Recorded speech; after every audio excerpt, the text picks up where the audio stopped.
तो hello students, कैसे हैं आप लोग? मैं उम्मीद कर रहा हूँ आप एकदम शानदार हो गए। और मैं लौट के आ गया हूँ यार एक और शानदार वीडियो के साथ, जिसके अंदर मैं बात करूंगा प्रिंसिपल ऑफ मैनेजमेंट की। 10-15-20 मिनट के अंदर, 15 से 20 मिनट के अंदर पूरा चैप्टर क्विकली रिवाइज करते हैं। चलिए जल्दी से शुरू करते हैं। देखो, सबसे पहले बात करते हैं concepts of principle of management की। प्रिंसिपल ऑफ मैनेजमेंट भैया है क्या? देखो, सिंपली अगर मैं बात करूं तो भैया a broad and general guideline for decision making and behaviour in work situation.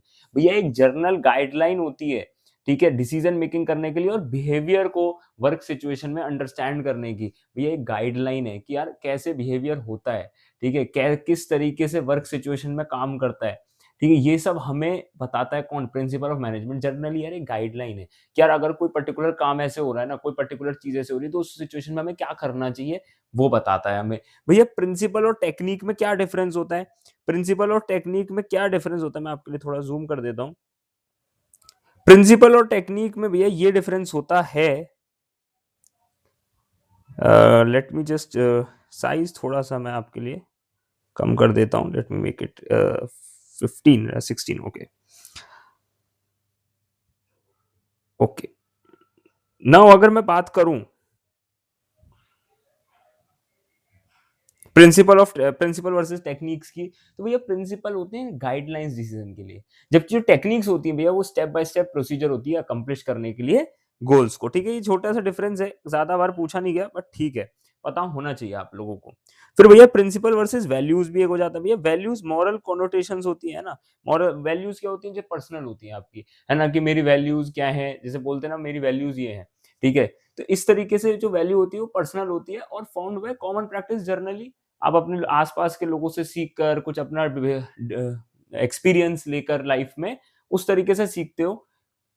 ऐसा नहीं है कि कहीं ये लिखा हुआ है कुछ भी। जबकि प्रिंसिपल जो होते हैं भैया वो टेक्निकल गाइडलाइंस होती है जो कि रिसर्च से बनी है, ठीक है, एक वर्क सिचुएशन के अंदर। आगे चलते हैं, बात करूंगा nature of principle of management की। नेचर का मतलब क्या होता है यहाँ पे? नेचर से मतलब क्या भैया इस यहाँ पर कि करेक्टरिस्टिक्स क्या है, ठीक है। तो कभी भी आपसे नेचर पूछे, दैट मींस कि वो करेक्टरिस्टिक्स आपसे पूछ रहा है। अब करेक्टरिस्टिक्स क्या है भैया? करेक्टरिस्टिक्स क्या है भैया? यूनिवर्सल एप्लीकेबिलिटी, यूनिवर्सली एप्लीकेबल है यार, हर जगह ये प्रिंसिपल ऑफ मैनेजमेंट जो होते हैं वो अप्लाई हो सकते हैं, ठीक है। हर जगह प्रिंसिपल ऑफ मैनेजमेंट अप्लाई हो सकते हैं, नो मैटर, ठीक है, कि आपकी ऑर्गेनाइजेशन बिग है, ठीक है, स्मॉल है, पब्लिक है, प्राइवेट है, प्रॉफिट है, नॉन प्रॉफिट है, इट डजंट मैटर, ठीक है। हालांकि जो एक्सटेंट है वो वेरी करता है सिचुएशन बाय सिचुएशन। फिर भैया जर्नल गाइडलाइंस है, ऐसा नहीं है कि पर्टिकुलर किसी प्रॉब्लम का कोई सोल्यूशन मिल रहा है यहाँ पे। जर्नल गाइडलाइंस है, ब्रॉड एक पर्टिकुलर सिचुएशंस होती है उसके ऊपर बताता है कि ये करना चाहिए और ये नहीं करना चाहिए। भैया guidelines to action do not give readymade solution as real business situations are complex and dynamic. भैया ऐसा नहीं है, ऐसा नहीं है कि बिल्कुल एज इट इज सोल्यूशन दे देगा। जैसे हम कंसल्टेंट को फोन करके पूछ लें, या जैसे हम डॉक्टर को पूछते हैं ना कि सर जुकाम हो गया है, मैं क्या करूं, ऐसा नहीं है, ठीक है। जर्नल हमें बता रखा है, ऐसा नहीं है कि बिल्कुल कोई पर्टिकुलर प्रॉब्लम का सोल्यूशन हमें मिल जाएगा। बात करेंगे आगे, form by practice and experimentation. भैया प्रैक्टिस से और एक्सपेरिमेंट से बना है, ऐसा नहीं है कि किसी ने कोई उठा एकदम सुबह उसने सोचा यार आज प्रिंसिपल ऑफ मैनेजमेंट बनाऊंगा, ऐसा कुछ नहीं है, ठीक है। बेस्ड ऑन एक्सपीरियंस, ठीक है, और कलेक्टिव विजडम और एक्सपेरिमेंटेशन ऑफ मैनेजर से बना है। यार मैनेजर से एक्सपेरिमेंट किया, अलग अलग चीजें लगाकर देखी, तब उन्हें पता लगा कि हाँ यार ये प्रिंसिपल को अप्लाई करने से हमें ये बेनिफिट होता है, ठीक है। आगे चलते हैं भैया, फ्लेक्सिबल होते हैं, ठीक है, फ्लेक्सिबल होते हैं, रिजिड नहीं होते, ठीक है, और can be modified as per situation. Manager has discretion to apply appropriately. भैया ऐसा नहीं है कि अटक गए, या भैया ये चीज अगर ये प्रिंसिपल बोल दिया, इसने ऐसा बोला तो ऐसा ही करना है, फिर कुछ और करना ही नहीं है, ऐसा कुछ भी नहीं है, ऐसा कुछ भी नहीं है। यू मैनेजर्स कैन मॉडिफाई अपने हिसाब से, जो भी सिचुएशन उस टाइम पे प्रिवेल कर रही है उसके हिसाब से वो अपने हिसाब से क्या कर सकते हैं, उसको अप्लाई कर सकते हैं डिफरेंट डिफरेंट सेंस में, ठीक है। आगे चलते हैं, बात करूंगा मेनली बिहेवियरल। भैया मेनली बिहेवियरल है, ठीक है। बिहेवियरल मतलब कि भैया लोगों के बिहेवियर पे ज्यादा काम करता है।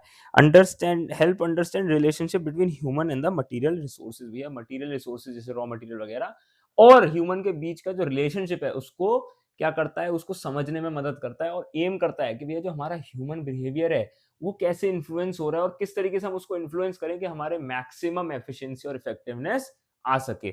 फिर बात करूंगा भैया कॉज एंड इफेक्ट की। भैया कुछ भी हम करते हैं तो कॉज एंड इफेक्ट होता है, ठीक है, कि अगर हम कोई पर्टिकुलर प्रिंसिपल अप्लाई करेंगे तो उसके रिवर्ट बैक में कुछ आएगा हमें। फिर कंटेंजेंट होता है भैया, कंटेंजेंट मतलब यही चीज है, ठीक है, कि डिपेंड करता है भैया कोई भी सिचुएशन जो उस टाइम पर है और चेंजेस हो सकते हैं कुछ भी मैनेजमेंट में प्रिंसिपल्स पे, ठीक है, और अप्लाई हो सकते हैं प्रिंसिपल अपने अपने हिसाब से जिस तरीके से प्रिवेल कर रही होगी उस टाइम सिचुएशन। आगे चलते हैं, साइनिफिकेंस समझ लेते हैं, सिग्निफिकेंस। देखिए, यूजफुल इनसाइट्स टू मैनेजर, देखो जब हम प्रिंसिपल ऑफ मैनेजमेंट को यूज करते हैं तो हमें एक अच्छे खासे यूजफुल इनसाइट मिल जाते हैं कि अच्छा हमें इस सिचुएशन में ऐसा करना होता है, ठीक है, हमें इस सिचुएशन में ऐसा करना चाहिए, ये इस तरीके के मिल जाते हैं भैया। Aid to knowledge, ability and understanding, help learn from past mistake and solve recurring problem quickly, भैया कोई भी पास्ट में मिस्टेक हुई उसे सीखने में मदद करता है, कोई भी प्रॉब्लम हमारी रिकर ना हो ऐसा ध्यान रखता है, ठीक है, ये सब चीजें इसमें रहती हैं, ठीक है, और नॉलेज में तो ऐड करता ही है। फिर भैया optimum use of resources, optimum use of resources क्या है भैया, कि हमें कॉज एंड इफेक्ट पता है पहले से किसी चीज का, यार ये प्रिंसिपल अप्लाई करेंगे ना तो ये हो जाएगा, या अगर ऐसा कुछ हो रहा है तो मैं ये वाला प्रिंसिपल अप्लाई करूंगा तो ये चीज सॉल्व हो जाएगी, हमें पहले से ही चीजें पता होती हैं इसकी वजह से। तो इससे क्या होता है भैया, एक तो रिड्यूस हो जाता है वेस्टेज, ट्रायल एंड एरर लगाने का, कि भैया पहले ये लगा के देखा फिर ये नहीं हुआ, फिर ये लगा के देखा ये नहीं हुआ, ऐसा कुछ नहीं है, जो चीज है उसको आपने लगा के देखा और वो हो गई, ठीक है, क्योंकि आपको पहले से पता है ना, principle of management tells you before hand कि हाँ यार ये चीज अगर आपके ऑर्गेनाइजेशन में हो रही है, you do this, you apply this, और आपकी वो चीज सॉल्व हो जाएगी, तो आपको ट्रायल एंड एरर करने की जरूरत नहीं होती, ठीक है। साइंटिफिक डिसीजन होते हैं, साइंटिफिक का मतलब यहाँ पे क्या है भैया, कि फैक्ट्स और लॉजिक पे डिसीजन बनता है, ऐसा नहीं है कि आंख बंद करके कुछ मन में आई, सपना आया, रात में सुबह उठे अप्लाई कर दिया, ऐसा कुछ भी नहीं होता, फैक्ट्स और लॉजिक्स पे अप्लाई होती है चीज, ठीक है, फैक्ट्स और लॉजिक को यूज करके डिसीजन लिए जाते हैं, इसलिए इसे बोलते हैं साइंटिफिक डिसीजन। साइंटिफिक यहाँ से साइंस से रिलेटेड नहीं है, it means it is based on facts and logic. फिर ये भैया चेंजिंग इन्वायरमेंट से मीट करने में मदद करता है, ठीक है, क्योंकि प्रिंसिपल ऑफ मैनेजमेंट इस तरीके से बनाए गए हैं कि आपका कोई भी इन्वायरमेंट है और कोई भी चेंज आ रहा है अगर, तो उसमें आपको चेंज से अडेप्ट करने में पूरी ऑर्गेनाइजेशन को बहुत मदद करता है। फिर भैया सोशल रिस्पॉन्सिबिलिटी को फुलफिल करने में मदद करता है, ठीक है, evolve with social awareness, newer meaning applied, ठीक है, कवर कस्टमर वैल्यू एक्सेट्रा, ठीक है, ये सब चीजें भी मदद करता है। आगे चलते हैं, मैनेजमेंट की ट्रेनिंग में और रिसर्च में भी मदद करता है, ठीक है, कोर ऑफ मैनेजमेंट एजुकेशन, ठीक है, basis for new technique like OR, accounting, JIT, kaizen, ये सब चीजों में मदद आता है, ठीक है, तो ट्रेनिंग वगैरह करने में भी मैनेजमेंट के प्रिंसिपल ऑफ मैनेजमेंट बहुत ज्यादा इंपॉर्टेंस प्ले करते हैं। आगे चलते हैं, बात करूंगा एफडब्ल्यू टेलर भाई साहब की। एफडब्ल्यू टेलर जो थे हमारे, देखो थोड़ी सी मैं इनकी हिस्ट्री बता रहा हूँ क्योंकि आ जाती है कई बार वन मार्कर में। टेलर जो थे वो अमेरिकन मैकेनिकल इंजीनियर थे, ठीक है, और इन्हें फादर माना जाता है साइंटिफिक मैनेजमेंट का, ठीक है, साइंटिफिक मैनेजमेंट, साइंटिफिक मैंने फिर से कह रहा हूं मैं, it is based on experimentation, that is why it is called scientific, ठीक है, साइंस से कोई रिलेशन यहाँ पे नहीं है।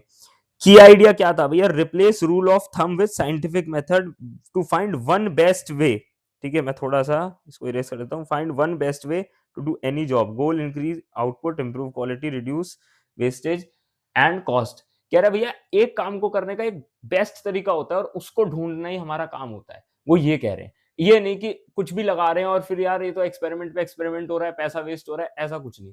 इससे इनका गोल क्या था कि भैया क्वालिटी एक तो इंप्रूव हो जाए और कॉस्ट और वेस्टेज रिड्यूस हो जाए, ठीक है। आगे चलते हैं, बात करते हैं इनके प्रिंसिपल्स के बारे में।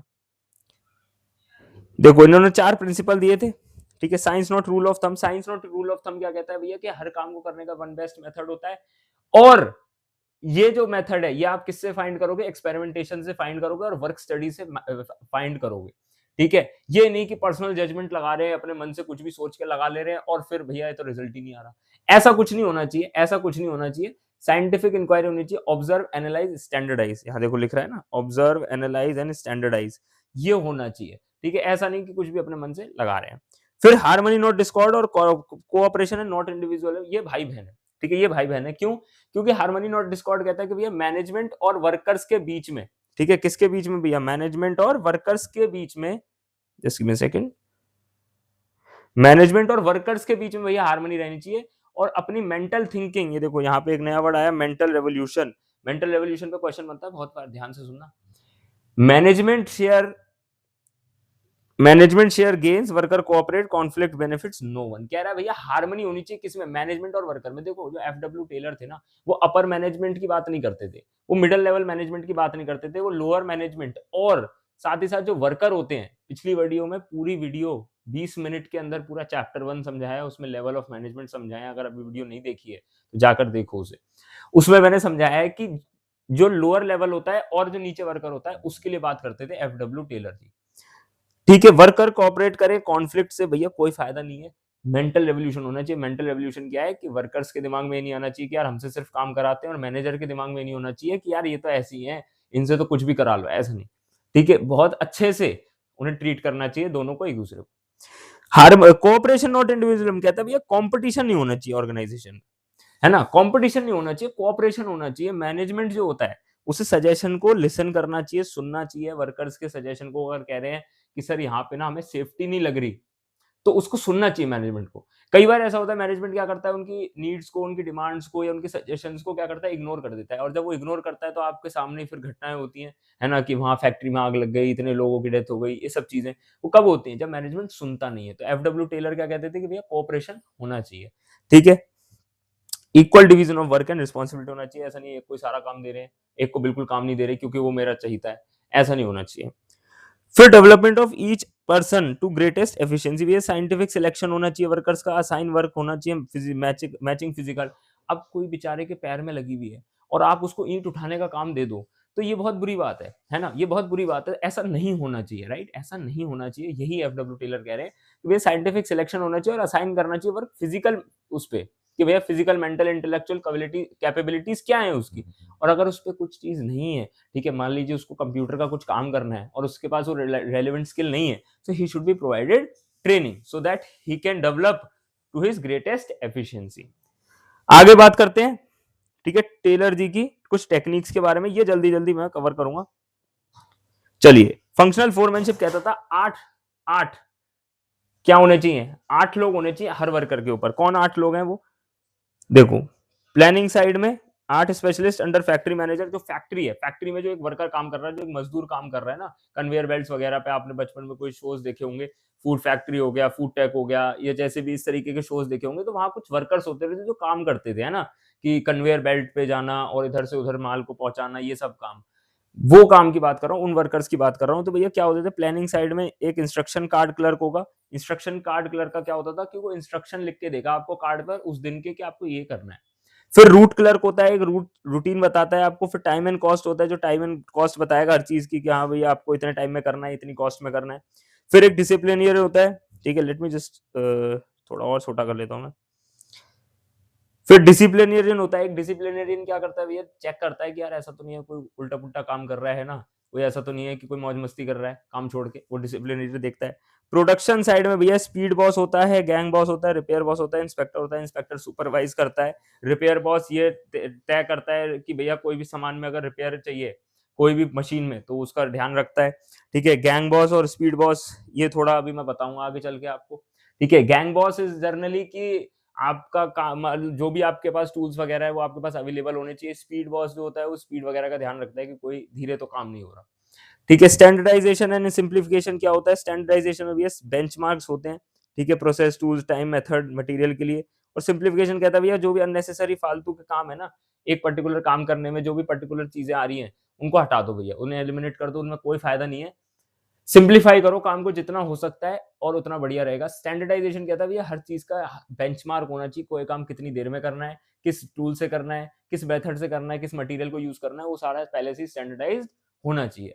फिर आता है मेथड स्टडी। मेथड स्टडी कहता है भैया हर काम को करने का एक बेस्ट तरीका होता है, ठीक है, from procurement to delivery, raw material से लेने तक प्रोडक्ट के डिलीवरी तक एक तरीका होता है सबसे बेस्ट, और उस प्रोसेस को यूज करना होता है हमें। ठीक है, उतने प्रोसेस में हमें क्या यूज करना होता है, चार्ट्स वगैरह यूज करने होते हैं ताकि ताकि वो जल्दी हो सके।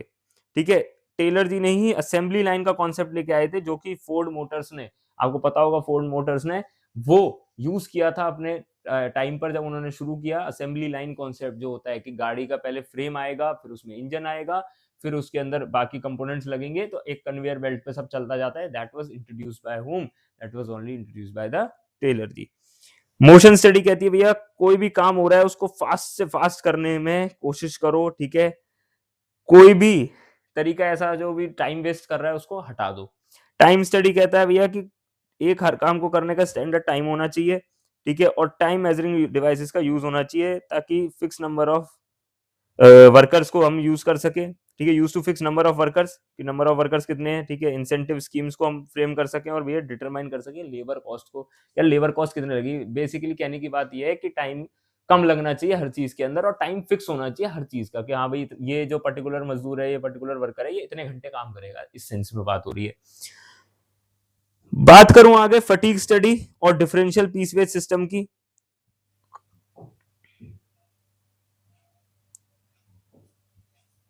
तो ये हमसे कहता है भैया फटीग स्टडी कहता है कि एक डिटरमाइन करना कि अमाउंट और फ्रीक्वेंसी क्या रहेगी रेस्ट इंटरवल्स की, ठीक है, वर्कर्स की, कि भैया कितने बजे लंच होना चाहिए, कितनी बार लंच नहीं होना चाहिए, कितनी बार रेस्ट देना है, कितनी बार नहीं देना, ये सब है ताकि फटीग ना हो। और फटीग भी टेस्ट करते हैं कि भाई कोई भी हमारे वर्कर हैं जो भी पर्टिकुलर काम कर रहे हो कितनी देर में थक रहे हैं, ये डिसाइड करना भी फटीग स्टडी के अंदर आता है।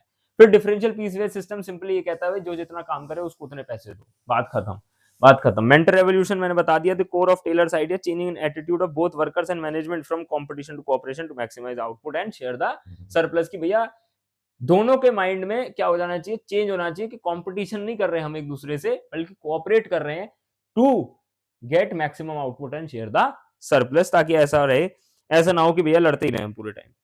हेनरी फ्योल जी पे बात करते हैं। हेनरी फ्योल जी ने हमें बहुत प्यारे प्यारे कुछ दिए हैं, ठीक है। फ्योल जी ने क्या करा, ये फ्रेंच माइनिंग इंजीनियर थे। अब देखो ऊपर टेलर जी कौन से थे, मैकेनिकल इंजीनियर थे। ये क्या है भैया, माइनिंग इंजीनियर है। इन्हें बोलते हैं जर्नल मैनेजमेंट का फादर बोलते हैं क्योंकि इन्हें जर्नल मैनेजमेंट निकाला, ठीक है।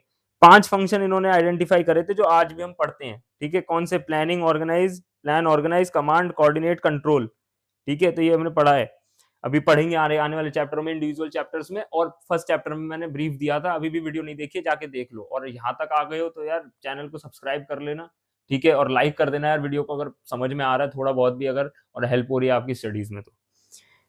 सबसे पहले बात करेंगे डिवीजन ऑफ वर्क पे। डिवाइड कर दो वर्क को स्मॉल से स्मॉल टास्क में और स्पेशलाइजेशन कर दो, भैया जो काम जिसको सबसे अच्छे तरीके से आता है वो उसको दे दो, ठीक है। और रिपीटेडली, टेलर जी कहते थे कोई भी काम, सॉरी फ्योल जी कहते थे कोई भी काम जब बार बार किया जाता है तो उसमें आप क्या हो जाते हो, स्पेशलाइज हो। जैसे मुझे 3 साल हो गए पढ़ाते हुए, तो अब now I am getting little little specialization कि हाँ यार मेरे को आ रहा है पढ़ाना।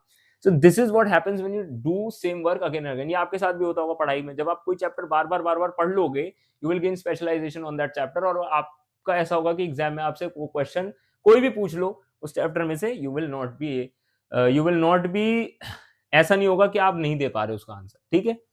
आगे चलते हैं। अथॉरिटी एंड रिस्पॉन्सिबिलिटी कहता है भैया अथॉरिटी और रिस्पॉन्सिबिलिटी हैंड इन हैंड होनी चाहिए। अथॉरिटी ज्यादा होगी, रिस्पॉन्सिबिलिटी कम होगी, क्या होगा, पावर का मिसयूज होगा। अथॉरिटी कम होगी और रिस्पॉन्सिबिलिटी ज्यादा होगी तो बंदा रिस्पॉन्सिबिलिटी पूरी नहीं कर पाएगा, ये कहता है। डिसिप्लिन क्या कहता है भैया, डिसिप्लिन ये कहता है, डिसिप्लिन क्या कहता है, डिसिप्लिन कहता है भैया ऑर्गेनाइजेशन रूल्स की ओबीडियंस होनी चाहिए और अच्छे सुपीरियर, क्लियर एग्रीमेंट और जुडिशियस यूज ऑफ पेनल्टीज होना चाहिए। ऐसा नहीं बैठे बैठे अच्छा तूने मेरी बात नहीं सुनी मैं तेरे पे पेनल्टी लगा देता हूँ, ऐसा नहीं होना चाहिए। ओबीडियंस होना चाहिए ऑर्गेनाइजेशन रूल्स पे कि हाँ कि भैया कोई ऑर्गेनाइजेशन ने रूल बनाया है तो उसको मैं ध्यान में रखूं, सुबह अगर 8 बजे बुलाया तो मैं 8 बजे आऊं। ऐसा नहीं होना चाहिए कि 9 बजे आ रहे कभी 10 बजे आ रहे। यूनिटी ऑफ कमांड की यार ये तो फेमस है। यूनिटी ऑफ कमांड कहता है कि भैया एक एम्प्लॉय सिर्फ एक सुपीरियर से लेगा, ठीक है। अगर दो एक या एक से ज्यादा से ले रहा है, अगर 2 या 3 या जितने से भी, उसमें क्या होगा, कंफ्यूजन हो जाएगा, है ना। या ये भी हो सकता है कि ओवरलैपिंग ऑफ एक्टिविटीज हो जाए।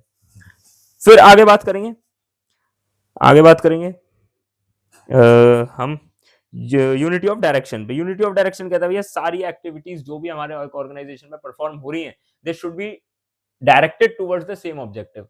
एक हेड होना चाहिए एक प्लान के ऊपर, और इससे होता है कि प्रिवेंट हो जाती है overlapping.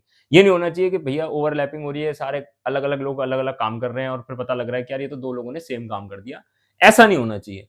Subordination of individual to general interest, भैया organisation interest supersede individual interest. मतलब क्या कह रहा है भैया, हमेशा ऑर्गेनाइजेशन का जो इंटरेस्ट है वो इंडिविजुअल इंटरेस्ट के ऊपर आएगा, वो कभी भी सुपरसीड, मतलब उसको सुपरसीड नहीं करेगा। कि भैया मेरा कोई पर्सनल गोल है, मान लीजिए मुझे अपनी सैलरी बढ़ानी है, आई वांट एन इंक्रीमेंट, और अभी मेरी ऑर्गेनाइजेशन अलाउ नहीं कर रही है उस इंक्रीमेंट को, तो ऐसा नहीं कि मैं जबरदस्ती ले लूंगा, वो जब ऑर्गेनाइजेशन अलाउ करेगी तभी हो पाएगा। ऐसा नहीं कि पर्सनल इंटरेस्ट को मैं ऊपर रख दूंगा ऑर्गेनाइजेशनल इंटरेस्ट के ऊपर। फिर रिम्यूनरेशन ऑफ एम्प्लॉइज कहता है कि भैया पे फेयर होना चाहिए, इक्विटेबल होना चाहिए, रीजनेबल होना चाहिए। ऐसा नहीं है कि उन्हें बिल्कुल कम पैसा दे रहे हैं और काम उनसे बहुत ले रहे हैं। ठीक है, कई ऑर्गेनाइजेशंस में ऐसा देखा गया है कि काम बहुत ले लेते हैं और पैसे उस हिसाब से पे नहीं करते। एंड यू विल सी कि वो वहां पे लोग बहुत ज्यादा छोड़ते हैं, जहां पे एक वर्ड आता है एम्प्लॉय टर्नओवर बढ़ जाता है। वहां पे employ turnover means the number of people leaving that organization, resigning that organization. ठीक है, फिर उसके बाद सेंट्रलाइजेशन डिसेंट्रलाइजेशन के कहता है भैया बैलेंस होना चाहिए कॉन्सेंट्रेशन ऑफ पावर में। ठीक है, कॉन्सेंट्रेशन ऑफ पावर में और अथॉरिटी में, depend on the science and circumstances. Basically कहने की बात यह है कि पावर का कॉन्सेंट्रेशन भी रहना चाहिए और उसको बांटना भी चाहिए। सेंट्रलाइजेशन क्या होता है? पावर का फोकस। ठीक है, जैसे मान लीजिए टॉप मैनेजमेंट के पास होता है, और डिसेंट्रलाइजेशन होता है उसी पावर को नीचे नीचे नीचे नीचे वाले लेवल्स पे बांट देना, कौन से मिडल में, लोअर में। तो दोनों का ध्यान रखना चाहिए कि बैलेंस होना चाहिए सेंट्रलाइजेशन और डिसेंट्रलाइजेशन में। स्केलर चेन कहता है भैया एक पर्टिकुलर चेन होनी चाहिए। ठीक है, फॉर्मल चेन की भाई पहले मैनेजर, फिर उसके सब मैनेजर आएगा, फिर डेप्यूटी मैनेजर आएगा, इस तरीके से चेन होनी चाहिए। ऐसा नहीं कि मैं सीधा सीईओ को ही फोन लगा दूं और मैं हूं क्या जी सुपरवाइजर एक फैक्ट्री में, ऐसा नहीं होना चाहिए। सुपरवाइजर पहले अपने मैनेजर को फोन करेगा, मैनेजर फिर अपने ऊपर मैनेजर को फोन करेगा, फिर वो ऊपर सीईओ को फोन करेगा कि सर ये दिक्कत आ रही है। ऐसा नहीं सीधा सुपरवाइजर ने फोन लगा दिया सीईओ को, ये नहीं होना चाहिए। स्केलर चेन मेंटेन होनी चाहिए। आगे चलते हैं भैया, ऑर्डर होना चाहिए, हर place for everything and everything in its place. भैया हर चीज की एक जगह होनी चाहिए और हर चीज अपनी जगह पे होनी चाहिए, है ना, है ना, ये होना चाहिए। जैसे मतलब क्या है कि भैया आपके कॉपी पेन पेंसिल वगैरह रखने की एक जगह होनी चाहिए और वो हमेशा वहीं पे होनी चाहिए। ऐसा नहीं कि वो बेड पे है, सोफे पे है, कहीं और है, ऐसा नहीं होना चाहिए। ठीक है, orderliness of people and material. Equity क्या कहता है? इक्विटी क्या कहता है भैया? काइंडलीनेस एंड जस्टिस होना चाहिए, एम्प्लॉइज की तरफ डिस्क्रिमिनेशन नहीं होना चाहिए। ठीक है, यार ये ना मेरा रिलेटिव है, मैं ना इसको इंक्रीमेंट दे देता हूँ, और यार वो जो है ना मिस्टर एक्स काम कर रहे हैं ना जो इतने सालों से, उनको इंक्रीमेंट नहीं देता। ऐसा नहीं होना चाहिए, ऐसा नहीं होना चाहिए। काइंडलीनेस एंड जस्टिस होना चाहिए भाई सारे एम्प्लॉइज की तरफ। स्टेबिलिटी ऑफ पर्सनल होना चाहिए, एम्प्लॉय टर्नओवर मिनिमाइज होना चाहिए। ठीक है, एम्प्लॉय को फिक्स टेन्योर देना चाहिए और फ्रीक्वेंट चेंज से कॉस्ट भी बढ़ जाती है। बार बार एम्प्लॉय को चेंज नहीं करना चाहिए, सिंपल ये कह रहे हैं। इनिशिएटिव क्या कहता है भैया कि एम्प्लॉइज को इंकरेज करना चाहिए कि आप अपने हिसाब से काम करो और अपने हिसाब से इनिशिएटिव लो, टेक द फर्स्ट स्टेप्स। ठीक है, take the first step and execute plans, good company reward suggestion. आप सजेशन दोगे, ठीक है, तो अच्छी कंपनी उसको रिवार्ड करती है कि अरे यार ये तो बहुत अच्छा आइडिया लेके आया आप, चलो आपको हम कुछ रिवार्ड कर देते हैं। स्पिरिट द कॉर्प्स क्या कहता है? स्पिरिट द कॉर्प्स कहता है भैया टीम स्पिरिट प्रमोट होनी चाहिए, यूनिटी हार्मनी होनी चाहिए और मैनेजर को आई विद वी को रिप्लेस कर देना चाहिए। मतलब ये नहीं कहना चाहिए मैं चाहता हूं, ठीक है, या मुझे ये करना है। मैनेजर को कहना चाहिए हम ये करेंगे, ठीक है, हम ये करेंगे। जैसे मुझे 1000 सेल्स हिट करनी है, तो मैं ये नहीं कहूंगा कि मैं 1000 सेल्स हिट करना चाहता हूं, मैं बोलूंगा हमें 1000 सेल्स को हिट करना है। That gives a feeling of cooperation and harmony. आगे चलते हैं, आगे चलते हैं। ठीक है, यूनिटी ऑफ कमांड और यूनिटी ऑफ डायरेक्शन में मैंने बता दिया आपको, कोई ज्यादा चीज नहीं है, आप पढ़ सकते हो, यहाँ पे स्क्रीनशॉट ले सकते हो। ठीक है, यूनिटी ऑफ कमांड भैया इंडिविजुअल एम्प्लॉय के लिए होता है, उससे पूरी ऑर्गेनाइजेशन पे होता है। इससे ओवरलैपिंग नहीं होती, इससे डुअल सबऑर्डिनेशन नहीं होता कि एक ही दो ऑर्डर मिल गए। एक ऑर्डर एक पर्सन को एक ही सुपीरियर से मिलना चाहिए, और भैया जो भी ग्रुप ऑफ एक्टिविटीज है वो सेम ऑब्जेक्टिव होना चाहिए, सेम हेड सेम प्लान पे।